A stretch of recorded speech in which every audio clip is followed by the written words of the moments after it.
Bonjour, nous sommes le 18 juillet 2025 et je vous propose un nouveau bulletin d'information en Ukraine où les frappes et les raids de drones russes continuent à s'abattre sur l'Ukraine avec toujours une haute intensité. Dans la nuit du 15 au 16 juillet, ce n'est pas moins de 400 guérans qui ont été lancés sur le pays et sans compter les missiles. Plusieurs d'entre eux ont été interceptés, d'autres ont atteint leurs objectifs, comme dans la ville de Vinnytsia où des infrastructures industrielles y ont été touchées. Sans plus attendre, direction le terrain, en commençant avec le front de Koursk-Soumy. Et tout d'abord le secteur de Tetkino, donc ce village qui reste sous contrôle de l'armée russe et qui en même temps continue d'être bombardé par les forces aériennes ukrainiennes, ici comme dans la journée du 16 juillet, ici qui a visé un bâtiment dans la ville, donc précisément ce bâtiment ici qui a été en partie détruit. Des rapports font état d'une attaque russe en cours, donc attaque terrestre, sur la partie sud du village de Tetkino afin de déloger les forces ukrainiennes encore présentes, ici donc dans la région de Koursk, afin de les repousser derrière la frontière qui est matérialisée ici en blanc. Donc attaque terrestre russe en cours au sud-est du village de Tetkino. Nous nous déplaçons vers l'est. Ici sur le front de Soumy, il n'y a pas eu de modification depuis la dernière vidéo. À noter que les forces aérospatiales russes ont bombardé le village de Kindrativka et notamment les positions nouvellement reprises par les forces ukrainiennes ici qui ont été soumises à des bombardements, donc, et notamment dans la journée du 16 juillet.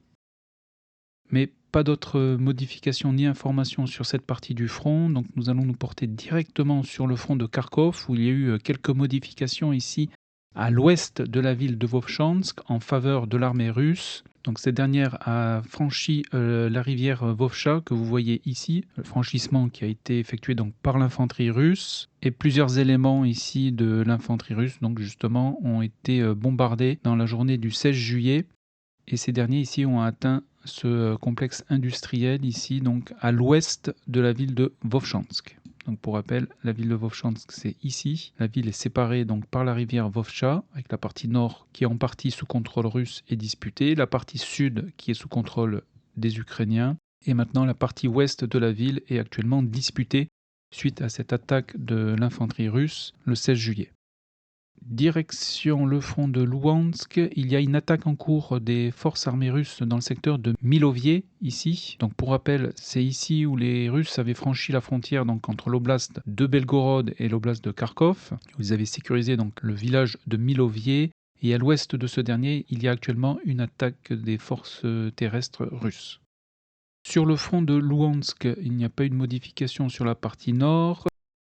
Au sud-est de la ville de Kupiansk, ici, 2 blindés ukrainiens ont été détruits dans ce secteur. Alors, il s'agit d'un BTS-4, donc c'est un blindé de remorquage qui est spécialisé donc pour dépanner les chars ou les blindés sur le champ de bataille. Ce blindé a été détruit dans la journée du 4 juillet et il y a un autre blindé ukrainien à proximité que je n'ai pas pu identifier qui est abandonné. Un petit peu plus au sud, ici, c'est un autre blindé ukrainien ici qui a été détruit à l'est du village de Kolesnikivka, destruction qui a eu lieu le 15 juillet par un drone kamikaze. Pour rappel, donc le XA-180, c'est un véhicule blindé de transport de troupes de conception finlandaise. Sur la partie sud du front de Louhansk, ici, il n'y a pas eu de modification, mais les Russes continuent d'attaquer.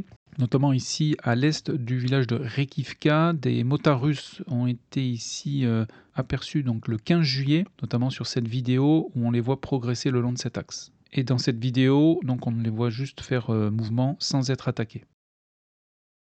Ensuite, à l'est de Kharkivka qui est ce village sous contrôle ukrainien, ici l'infanterie russe a été bombardée le 16 juillet dans la zone grise, ici exactement. Pour l'instant, ça n'a pas apporté de modification. Et en termes de géolocalisation de matériel détruit, ici nous avons 3 géolocalisations au nord de Terny et dans un ordre chronologique. Le 2 juillet, ici c'est un BMP-3 russe en feu, donc dans cette vidéo. Le lendemain, le 3 juillet, ici c'est un BTR-82 qui a été détruit. Et enfin, le 10 juillet, ici c'est un obusier D-30 russe qui a été détruit par un drone kamikaze ukrainien, donc le 10 juillet. Pas d'informations depuis Siversk. Par contre, au nord de Chassifiar, ici, nous avons quelques modifications, notamment sur la ligne de front. Au nord-ouest de Zalysnianskie, ici, une position ukrainienne a été bombardée le 16 juillet. Et ces derniers ici ont sécurisé cette partie du front. En termes de géolocalisation de matériel détruit dans ce secteur ici à l'est de Kramatorsk, nous avons donc 2 géolocalisations en date du 15 juillet. Tout d'abord ici, c'est un canon automoteur de type Gvozdika ukrainien qui a été détruit par un drone kamikaze. Et au nord-est ici, c'est un MTLB, toujours de l'armée ukrainienne, qui a été détruit là également par un drone kamikaze le même jour. Sur Chassifiar, pas d'informations. J'ai lu des rapports qu'il y a actuellement des attaques russes dans le secteur de Stupochki, en direction du village de Predetchinié. Je n'ai pas eu de géolocalisation ni de confirmation visuelle pour pouvoir modifier la carte. Nous arrivons maintenant sur le front de Toretsk, ici, où ici le 7 juillet, une vidéo a été publiée dans laquelle on peut observer une carcasse d'un Gvozdika ukrainien, ici donc détruit. Et le 13 juillet, ici, c'est un char russe qui a été détruit au nord-ouest de Dachnié par un drone kamikaze ukrainien. Nous arrivons maintenant sur le front de Donetsk où les Russes ont progressé au nord-ouest du village de Leonidivka. Ici, ils ont hissé sur le village de Novopasky 3 drapeaux dans la même journée du 15 juillet. Donc ici, ici et ici. Donc avancée russe en cours ici. Donc nous sommes à l'ouest de la ville de Toretsk où ils ont donc sécurisé cette partie du terrain au nord-ouest de Leonidivka.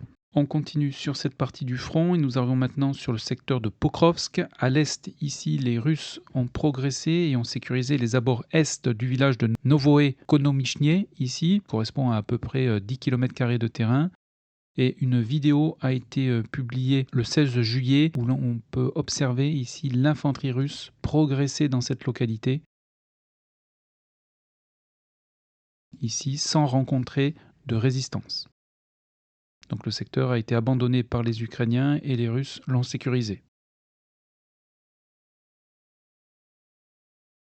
Sur la ville même de Pokrovsk, ici à l'est de cette dernière, les 7 et 8 juillet, ici plusieurs VBL ukrainiens ont été détruits. Notamment, donc, nous avons 2 Humvee qui ont été détruits par des drones kamikazes.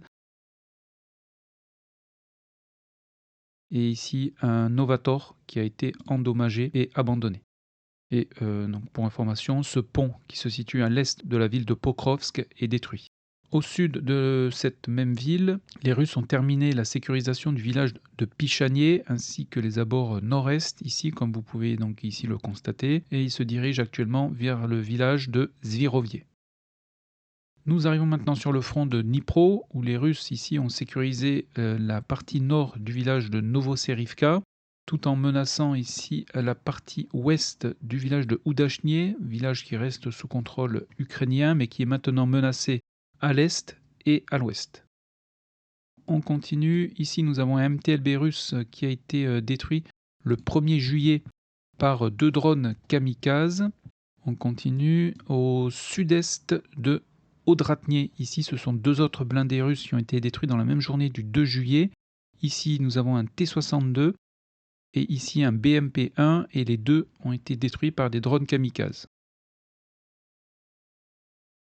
Retour sur la ligne de front où les Ukrainiens, et plus précisément leur infanterie, ont lancé une attaque dans le village de Yalta, qui est maintenant en partie sous leur contrôle. Donc un drapeau a été hissé ici, dans le centre de la localité. Et pour rappel, le village de Yalta avait été sécurisé le 25 juin par les Russes, et depuis hier, il est de nouveau disputé, mais avec une large partie ici sous contrôle des Ukrainiens. Mais la partie est et sud reste sous contrôle russe. On se déplace vers l'ouest. Ici, les Russes ont terminé de prendre le contrôle du village de Novokatskié, ici, où ils ont hissé plusieurs de leurs drapeaux ici dans la journée du 16 juillet.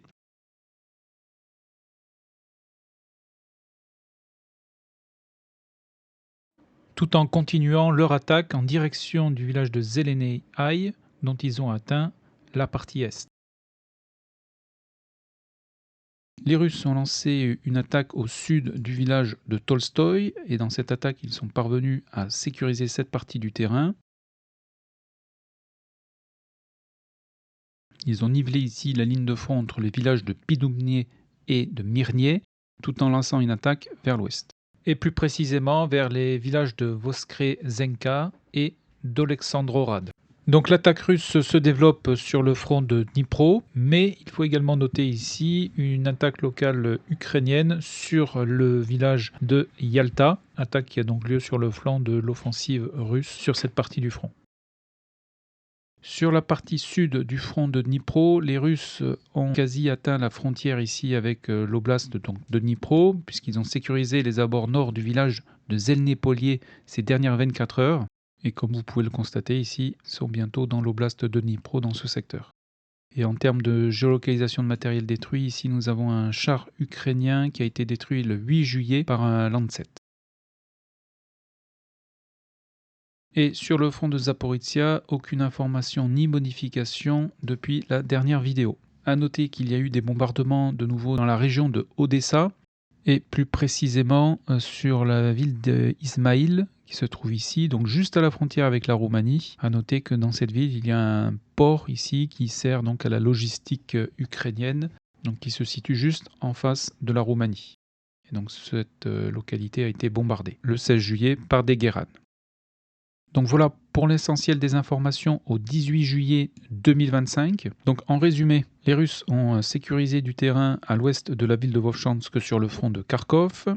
Ils continuent également d'avancer sur le front de Donetsk, toujours et plus particulièrement à l'est de Pokrovsk, ainsi que sur le front de Dnipro. Et toujours sur ce même front, à noter qu'une attaque de l'infanterie ukrainienne a eu lieu dans le village de Yalta.